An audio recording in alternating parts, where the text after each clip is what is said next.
તારીખ 13 મઈ 2024ના સાંજના સમયના દરમિયાન જે સામખિયાળી ગાગોદરના બાજુના જે ગામ છે કાનમેર, એ કાનમેર ગામના નજીકમાં જે જોધપરવાણ અને કાનમેરના વચ્ચેનો જે રણનો વિસ્તાર છે ત્યાં એક બનાવ બનેલ હતો, જેમાં બે અલગ અલગ જે ગ્રુપ્સ છે એ બંને ગ્રુપ્સ વચ્ચે જે છે મારામારી અને ફાયરિંગની બનાવ બનેલ હતો, જેમાં એમાં અલગ અલગ ઇસમો જે છે એ ઈજા પામનાર હતા અને જે ફાયરિંગ થઈ હતી એમાં જે એક વ્યક્તિનો જે છે એમનું સારવાર દરમિયાન મૃત્યુ થયેલ છે. આ આખા બનાવનું જે કારણ છે એમાં જે એ લોકો જે વિસ્તારમાં ત્યાં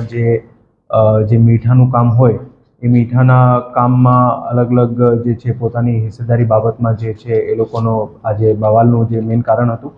જેમાં પોલીસ દ્વારા જે ફરિયાદ નોંધવામાં આવી છે એમાં આઈપીસીની કલમ 307 જ્યારે ફરિયાદ દાખલ થઈ હતી ત્યારે અને 324, 325 તથા ફાયરિંગ જે થઈ છે એમાં આર્મ્સ એક્ટની કલમો અને એના દરમિયાન પછી જે છે બનાવ પછી જે ભોગ બનનારનું મૃત્યુ થયો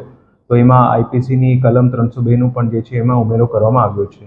જે ફરિયાદ દાખલ થઈ છે એમાં ટોટલ 17 આરોપીઓને જે છે એમાં ફરિયાદમાં આરોપી તરીકે